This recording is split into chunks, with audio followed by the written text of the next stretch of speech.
Perianal abscess बड़ी ख़तरनाक चीज़ है। आज हम इस वीडियो में बताएंगे कि पेरियनल एब्सेस का अगर आप इलाज नहीं ना करवाते तो इससे क्या क्या नुकसान हो सकते हैं, इसमें क्या क्या तब्दीलियां आ सकती हैं और ये किस किस चीज़ में चेंज हो सकता है। आज हम आप लोगों को बताएंगे कि पेरियनल एब्सेस से क्या क्या चीज़ें हो सकती हैं अगर टाइमली इसका इलाज ना करवाएं तो। वीडियो देखने से पहले हम आप लोगों से रिक्वेस्ट करेंगे कि आप हमारे चैनल को लाइक करें और इस वीडियो को आप शेयर करें उन लोगों के साथ जो इस प्रॉब्लम से गुज़र रहे होते हैं और अपनी ट्रीटमेंट में डिले करते रहते हैं, तो वो किन किन नुकसानात का शिकार हो सकते हैं, उनके लिए वीडियो बहुत मुफीद है। सबसे पहले तो हम आप लोगों को बताएं कि पेरियनल एब्सेस होती क्या है। पेरियनल एब्सेस पखाने वाली जगह के इर्द गिर्द किसी जगह पे भी पीप की कलेक्शन हो जाती है, एब्सेस की कलेक्शन हो जाती है, किसी वजह से भी हो सकती है। इन्फेक्शन होते हैं, ब्लड में वो इन्फेक्शन जा सकते हैं, या लोकली इस जगह पे कोई दाना बना होता है, या डायबिटिक शुगर वाले पेशेंट हों, या फिर कुछ और बीमारियां होती हैं, उनमें पेशेंट्स में ये एब्सेस किसी वजह से भी जो बनती है, पखाने वाली जगह है उसके इर्द गिर्द किसी जगह पे भी ये कलेक्शन बनी होती है। ये एरिया रेड हुआ होता है, ये स्वेल हुआ होता है, सूजा हुआ होता है और इस एरिया में हाथ लगाने से दर्द हो रहा होता है, वैसे भी थ्रोबिंग सा पेन, इस तरह का पेन हो रहा होता है इस एरिया में। इसका इलाज तो यही है कि जहाँ पे भी पेरियनल एब्सेस होती है उसका इलाज है एडिक्वेट इनसिएनेट ड्रेनेज। उस जगह पे कट लगाते हैं और जो पस जो भरी हुई होती है वो एकदम बाहर निकलती है, पेशेंट का पेन भी ठीक हो जाता है और ये इसका तरीका इलाज है, इसकी ट्रीटमेंट है। इट्स ओनली ट्रीटमेंट ऑप्शन है। जहाँ पे भी पस बनती है वहाँ पे कट लगवाएं।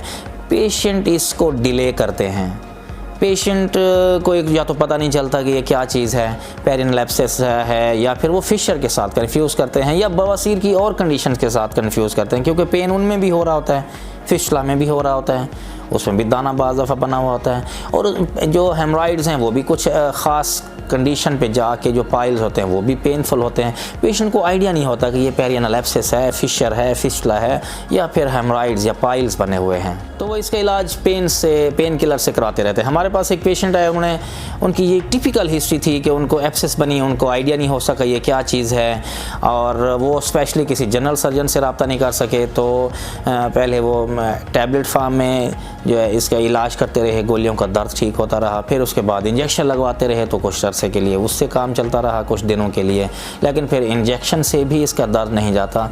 आखिरकार वो फिर एब्सेस क्या करेगी वो आज हम डिस्कस करेंगे कि पेरियनल एब्सेस से क्या प्रॉब्लम होता है जो उनको हुआ था। अगर तो आप इसका इलाज नहीं कराते, कट लगवा कर इस पस बाहर नहीं निकलवाते, तो ये फिर पेरियनल फिशला बनने के चांसेस 50 to 70% होते हैं। तो पेरियनल एब्सेस कन्वर्ट हो जाती है पेरियनल फिशला में अगर आप इसका इलाज नहीं करवाते। तो कैसे? फिशला क्या होता है? पेरियनल फिशला उसमें ये होता है कि पखाने वाला जो मुंह है उसके इर्द गिर्द किसी जगह पे दाना होता है, एक उसका सुराख जो टनल होती है, सुरंग होती है, एक उसका सुराख जो होता है वो स्किन के बाहर होगा, जल्द के बाहर, और एक जो होता है वो पखाने की नलकी के अंदर खुलता है। और ये जो पस होती है अगर आप इसे नहीं निकलवाते, इस पेरियनल एब्सेस का कट नहीं लगवाते, तो पस अंदर रास्ता बना लेगी, पखाने की नलकी के अंदर रास्ता बना लेगी और एक बाहर बन जाएगा। तो अगर इसका टाइम पे ऑपरेशन नहीं करवाते, इसका कट नहीं लगवाते, तो ये पेरियनल फिशला बनने के चांसेस बहुत ज़्यादा बढ़ जाते हैं। अगर आप टाइम पे इसका ऑपरेशन करवाते हैं तो फिशला बनने के चांसेस फिर भी रहते हैं, पेरियनल एब्सेस में अगर बन जाए फिर वो चांसेस जो है वो 20% पे आ जाते हैं, 20 to 25% फिर चांसेस होंगे। लेकिन अगर आप ऑपरेशन इसका टाइम पे नहीं करवाते फिर इसके चांसेस 70% से भी ज़्यादा बढ़ जाते हैं कि उसमें ये जो पस है, ये जो पीप है, पेरियनल फिशला में चेंज हो जाए। पेरियनल एब्सेस फिर दूसरी इसका क्या होगा कि दूसरी इसमें चेंज क्या आ सकती है। आप लकी हैं अगर तो ये थोड़ी स्वेलिंग थी या थोड़ी मिकदार में बनी तो एंटीबायोटिक आप लेते हैं, पेन किलर लेते हैं, तो ये दूसरा इसका सीक्वल है, इसका दूसरा नतीजा ये भी हो सकता है कि ये हीलिंग भी हो सकती है। लेकिन माइनर केसेस हैं, ये बड़े माइन्यूट चांसेस हैं, आप लकी हैं अगर तो। लेकिन ये कभी भी रिकमेंड नहीं होता कि पेरियनल एब्सेस अगर बनी हुई है आप उसे इग्नोर करें और आप उस लकी पर्सन्स में शामिल हो जाएं, क्योंकि अगर आप उस लकी पर्सन के चांसेस लेते लेते आप अनलकी हो जाएंगे, क्योंकि उसमें ज़्यादा चांसेस हैं कि ये 70% केसेस में फिर ये फिशला बना देगी। बहुत रेयर चांसेस हैं इसका जो एक दूसरा सीक्वल है कि ये हीलिंग हो सकती है। तीसरा चांस क्या है? अगर आप ऑपरेशन नहीं करवाते और आप लकी भी नहीं हुए तो पहले तो ये था कि फिसला बन गया, अंदर फट गई, अब ये बाहर फटेगी, रप्चर करेगी, सपोरेट करेगी, फटेगी। जब ये फटेगी तो फिर ये फोड़ा बनेगा, गाढ़ भी कहते हैं इसको कि गाढ़ बन गया। फोड़ा फूटेगा, ये जो पास से बाहर फूटेगी, खुद ही फटेगी। आप अगर कट नहीं लगवाते हैं प्रॉपरली, टाइमली, आप अपने सर्जन से रब्ता नहीं करते तो ये अल्टीमेटली इसने या तो अंदर की तरफ फटना है या बाहर की तरफ फटना है। अंदर की तरफ फटेगी तो फिर ये फिसला बना देगी, जो पहला सीक्वल था। दूसरी ये कि बाहर की तरफ फटेगी तो ये फोड़ा बन जाएगा। जब बाहर की तरफ फटेगी आपको वक्ती तौर पर आराम आ जाएगा, क्योंकि आपका पेन रिलीफ हो जाएगा। क्योंकि जो पस होती है ना, ये झिल्लियाँ होती हैं, इन झिल्लियों में अंदर हमारे जो कूल्हे वाली हड्डी के साथ ये चर्बी जो है, जो इसकी रेक्टल वाला एरिया इसको बोलते हैं, इसमें झिल्लियाँ सी बनी हुई होती हैं और ये पस इसमें भरी हुई होती है। और जैसे पस बढ़ती जाती है झिल्लियाँ टाइट हो जाती हैं, इसलिए इस तरह का पेन हो रहा होता है इसमें से। अब ये जो आप कट नहीं लगवाते तो खुद ही फट जाता है, जो फोड़ा बन जाता है, तो वक्ती तौर पर आपको पेन रिलीफ हो जाएगा। आप समझेंगे कि मेरी जान छूट गई है इस प्रॉब्लम से, लेकिन जान छूटी नहीं है। अभी इसमें से पस निकल गई है और पस ड्रेन करी जा रही है, पस निकलती जा रही है। ये एक होता है कि पस अब बाहर निकल जाएगी, लेकिन मुकम्मल सफाई नहीं हुई होती इस जगह की। आपको फिर भी सर्जन से रब्ता करना है, जनरल सर्जन से रब्ता करना है, ताकि इस एरिया की सफाई हो सके। इस एरिया को अभी वॉश करना है। इसमें से अभी तो 2-4 पॉकेट्स फटी होंगी ना, लेकिन कुछ और पॉकेट्स अंदर रहती हैं। उन पॉकेट्स के लिए फिर इंटरवेंशन करनी पड़ती है, कट लगाना पड़ता है। उस कट की वजह से फिर सारा एक्सप्लोर करना पड़ता है। ये पेनफुल नहीं होगा, क्योंकि ये बेहोशी में ही करते हैं या सुन करते हैं, स्पाइनल में करते हैं, तो इसकी इस जगह की सफाई होना बहुत ज़रूरी है। इसलिए तो इस प्रोसीजर का नाम है पेरिनल एब्सेस का कि एडिक्वेट इंसियन एंड ड्रेनेज। इंसियन भी एडिक्वेट हो, सारी पॉकेट्स को कवर कर रहा हो, फिर ड्रेनेज भी सारी हो, उसके बाद सफाई होती है इसके। नामसलिन से वॉश करते हैं इसको। पायोडीन जो होती है, जो सोलूशन है, जो जरासीम कोश होता है, वो इसकी इससे सफाई करते हैं, उससे इसको वॉश करते हैं, उससे इसको कवर करते हैं। तो ये तीसरा ये जो फट जाता है, ये जो फोड़ा बन जाता है, तीसरा इसका ये है पेरिनल एब्सेस का। चौथी कंडीशन ये है कि पहले हम 3 रिवाइज करें। एक तो अंदर फट गया तो फिसला, आप लकी हुए तो आप हीलिंग हो गई। बाहर फट गया तो फोड़ा। और चौथी कंडीशन में है कि आपको सर्जरी की ज़रूरत फिर भी पड़ती है। ना बाहर फटता है ना अंदर फटता है, मुख्तलिफ पॉकेट्स बनाता जाता है। मुख्तलिफ पॉकेट्स बनाता है क्योंकि झिल्लियाँ इसमें होती हैं, वो टाइट होती जाती हैं।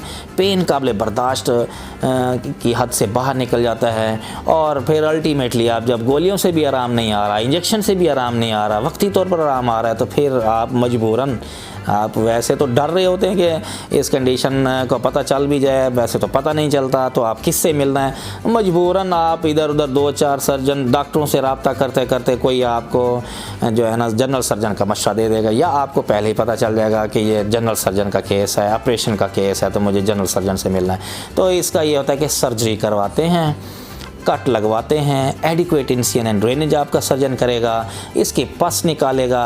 तो चौथी कंडीशन में जो सीक्वल है, फिर सर्जरी की जिसमें ज़रूरत पड़ती है, उसमें आपका पेन भी रिलीफ हो जाएगा, उसमें सफाई भी आपके सर्जन ने खुद करनी है। कट भी देखना है कि किस जगह पे कट लगाना है, नहीं तो खुद फटेगा, फोड़ा बनेगा, वो तो किसी जगह से फट जाएगा, या फिर अंदर फट जाएगा तो फिसला बना देगा। तो इसमें चौथी कंडीशन में होता है कि आपका सर्जन खुद आप देखेगा, आपको असेस करेगा किस जगह पे पतली सी जगह हुई है, किस जगह पे आपको बैठे हुए, खड़े होते हुए इस तरह कट दें कि नीचे की तरफ, नीचे बाहर निकले इसका जो रेशा होता है। ऐसा ना हो कि कट एक ऐसी जगह पे दे जब आप बैठे हुए हैं तो नीचे पॉकेट बनती जा रही है, रेशा वहाँ इकट्ठा होता जा रहा है। ऐसा भी नहीं है कि आप खड़े हुए हैं तो ऐसी कंडीशन पे दे दें कि पास ऐसे बनी हुई है तो ऐसे लटकी हुई है, पास इस जगह पे सो जाना, तो कट यहाँ नीचे देना चाहिए ना, ताकि नीचे गिरे पास। अब कट ऊपर नहीं देना, ऊपर कर देंगे तो जो नया रेशा बनेगा वो नीचे कलेक्ट होता जाएगा। इसलिए इसको फोड़े में तब्दील होने से पहले सर्जन से रब्ता करें। फोड़ा तो किसी जगह पे भी पतली जगह स्किन मिलेगी, वहाँ से फट जाएगा, फिर नीचे रेशा भी बाहर भी निकलता रहेगा और पॉकेट में भी पड़ा रहेगा। आपका सर्जन देखेगा डिपेंडेंट पोर्शन कौन सा है, कौन सी जगह वो है, एक ऐसी जगह पे कट लगाया जाए जहाँ से सारा ड्रेनेज भी हो जाए और नई भी जो है वो कलेक्शन ना हो, वो बाहर की तरफ निकले। ये चौथी इसके सीक्वल है। 5वीं कंडीशन बहुत ही सीवियर है, पांचवा जो नुकसान हो सकता है अगर आप डिले करते हैं तो ये सेप्सिस में चेंज हो जाएगा। आपको बुखार आ रहा होगा, आपके दिल की धड़कन जो है वो तेज़ हो जाएगी, टेम्परेचर राइज कर जाएगा। फिर प्लस ये है कि आपके जो फीवर है वो हो रहा होगा। इसमें ये होगा कि आपके अब ये जो खून, ये जो जरासीम है, ये जो इन्फेक्शन है अब आपके ब्लड में चली जाती है। जब ये ब्लड में चली जाती है तो फिर सेप्सिस हो जाती है, उसमें ब्लड प्रेशर पे भी तब्दीलियाँ आना शुरू हो जाती हैं। और फिर ये है कि आपके सिस्टम, दिल, दिमाग और बाकी गुर्दे, ये चीज़ें जिस्म के डिस्टर्ब होना शुरू हो जाते हैं। सिस्टेमिक आपके पूरे बॉडी में इन्फेक्शन फैल जाती है और फिर जानलेवा साबित हो सकती है। ये पास बढ़ते बढ़ते बहुत ज़्यादा बढ़ जाती है, जानलेवा साबित हो सकती है। इसलिए खुदारा इस कंडीशन तक ना जाएं। एब्सिस है, इस तरह की कंडीशन है, अपने जनरल सर्जन से रब्ता करें। आप इसको फोड़े वाली कंडीशन तक भी ना लेकर जाएँ कि ये खुद फट जाए। ऐसी कंडीशन पे भी ना लेके जाएँ कि ये अंदर की तरफ फट जाए और फिशला में चेंज हो जाए। फिशला भी वो मैनेजेबल नहीं होता, वो भी सर्जरी से ही ठीक होता है। तो क्यों ना पहले ये छोटी सी सर्जरी करा के, आप अगर सर्जरी नहीं करवाते तो 70% चांसेस हैं फिशला बनने के, और अगर आप सर्जरी करा लेते हैं तो फिर चांसेस बहुत कम हो जाते हैं, फिर 20-25% चांसेस हो जाते हैं फिशला के। अब आपको कंडीशन बननी थी वो तो बन गई पेरिनल एब्सेस की। अब आप कोताही ना करें, इसको डिले ना करें, टैबलेट से, इंजेक्शन से इसको डिले ना करें, क्योंकि फिर लास्ट इसकी जो सीवियर कंडीशन है वो फिर सेप्सिस है, वो जानलेवा है, मरीज़ की जान ले सकती है। उस कंडीशन तक ना ले जाएं इसको। अब हम थोड़ा सा ये भी बताते जाएं कि आपने इसको टाइम पर डायग्नोस करा लिया, तशखीस करा लिया, अपने सर्जन से रब्ता कर लिया, और अगर आपने इसका ऑपरेशन करा लिया तो फिर इसके फ़ायदे क्या होंगे। फ़ायदे डेफिनेटली होंगे अगर आपने इसको वक्त पर पकड़ लिया है, इसे फैलने नहीं दिया, इसकी शाखें नहीं बनने दी, आगे अंदर नहीं फटने दिया, तो फिशला बनने के चांसेस इसमें अब कम हैं। 20% तक इसके चांसेस हैं, 20-25% तक। ऑपरेशन नहीं करवाया था तो 70% तक चांसेस है कि ये फिशला बनेगा। और अगर ऑपरेशन करवा लिया, टाइम पे ऑपरेशन करवा लिया, अंदर पॉकेट्स फैलने नहीं दी, आगे रास्ते, ब्रांचेज नहीं बनने दी, रेमिफिकेशन नहीं बनने दी, आगे और रास्ते नहीं बनने दिए, तो फिर फिशला बनने के चांसेस कम हो जाते हैं, रहते हैं। अब क्योंकि ये बीमारी ऐसी है, अंदर पीप भरी हुई है, पीप ने रास्ते बनाने हैं, उससे पहले आप इसको कर लें तो चांसेस कम हो जाते हैं। दूसरा इसका जो फ़ायदा होगा, अगर आपने टाइम पर ऑपरेशन करा लिया, एडिक्वेट इंसिजन एंड ड्रेनेज करा ली, तो इसका फ़ायदा फिर ये होगा कि पेशेंट में कंप्लीट हीलिंग हो जाएगी, ना फिशला बनेगा ना कुछ। 70% चांसेस हैं कि ये कंप्लीट हीलिंग हो जाए और इसमें फिशला ना बने, कोई और प्रॉब्लम ना हो, इसमें कोई और सेप्सिस में ना चेंज हो जाए।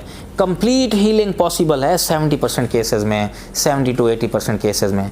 हमने ऑपरेशन किए हैं, पेशेंट से बैठा नहीं जा रहा था, पेशेंट जिस साइड पे, जिस कूल्हे पे पेरिनल एब्सेस बनी हुई थी उस साइड पे लेटा नहीं जा रहा था। पेशेंट बेचारा हमें एग्जामिन नहीं करवा पा रहा था कि क्या प्रॉब्लम है। हमें तो देखते ही आइडिया हो गया, जनरल सर्जन को आइडिया हो जाता है। फ़ौरन उसी वक्त उन पेशेंट को प्रिपेयर किया, टेस्ट किए। जैसे ही पेशेंट ऑपरेशन के लिए रेडी हुआ, पेशेंट को हमने छोटा सा कट दिया, उसमें से पस सारी निकाली, patient comfortable, patient happy, patient का दर्द एकदम ख़त्म हो गया। अब उस जगह पे हालांकि कट लग गया है, वहाँ से पीप निकल गई है, तो पेशेंट का पेन रिलीव हो गया है। अब फिशला नहीं तो पहले बनता, फिशला बनने के चांसेस भी कम हैं। अब पेशेंट हीलिंग की तरफ जा रहे हैं और हम उम्मीद करते हैं ऐसे पेशेंट्स जो टाइम पर ऑपरेशन करवा लेते हैं, उन पेशेंट्स में रिकवरी और कंप्लीट हीलिंग के चांसेस बढ़ जाते हैं। तो ये चांस लेना चाहिए जब भी आपको प्रॉब्लम है, पेन बहुत ज़्यादा हो रहा होता है, इससे वैसे भी आपने जो छुटकारा हासिल करना है तो पेन किलर से आप इसका छुटकारा हासिल ना करें। जब भी आपको इस एरिया में प्रॉब्लम है, जनरल सर्जन से एक दफ़ा लाजमी चेकअप करवाएं ताकि वो बता सकें कि ये इमरजेंसी सिचुएशन है या फिशर वाला पेन है जो कि मेडिसिन से ठीक हो सकता है, या फिर पेरिनल फिशला वाला पेन है जो कि वो भी बेयरेबल होता है और उसकी इमीडिएट सर्जरी की ज़रूरत नहीं होती कि अभी करनी है विद इन आवर्स, या फिर हेमराइड्स वाला पेन है। तो इसमें ये डिफ्रेंशिएट कराना बहुत ज़रूरी है। अपने सर्जन से राब्ते में रहें, आपको वो आइडिया देंगे कि आपको क्या कंडीशन है, उस पर अमल करें और इसकी ट्रीटमेंट डिले ना करें। ये थी हमारी वीडियो पेरिनल एब्सेस के बारे में कि अगर आप इसका ऑपरेशन कराते हैं तो क्या फ़ायदे हैं और इसका ऑपरेशन नहीं करवाते तो इसके क्या क्या नुकसानात हो सकते हैं। उम्मीद है आप लोगों को ये वीडियो अच्छी लगी होगी, समझ आई होगी, आप इस पर अमल करेंगे और इस वीडियो को शेयर करेंगे उन पेशेंट्स के साथ जिनको ये प्रॉब्लम है या जो आपसे शर्मो शर्मी के बावजूद भी अपने करीबी दोस्तों से ये डिस्कस करते हैं, तो आप उनको सही मशवरा देने के लिए ये वीडियो उनके साथ शेयर कर सकते हैं ताकि उनके लिए फ़ायदेमंद हो। वीडियो देखने का बहुत शुक्रिया। अगर आपको कोई इससे रिलेटेड कोई क्वेश्चन है तो आप कमेंट सेक्शन में लिख सकते हैं and we can get back to you. Thank you so much.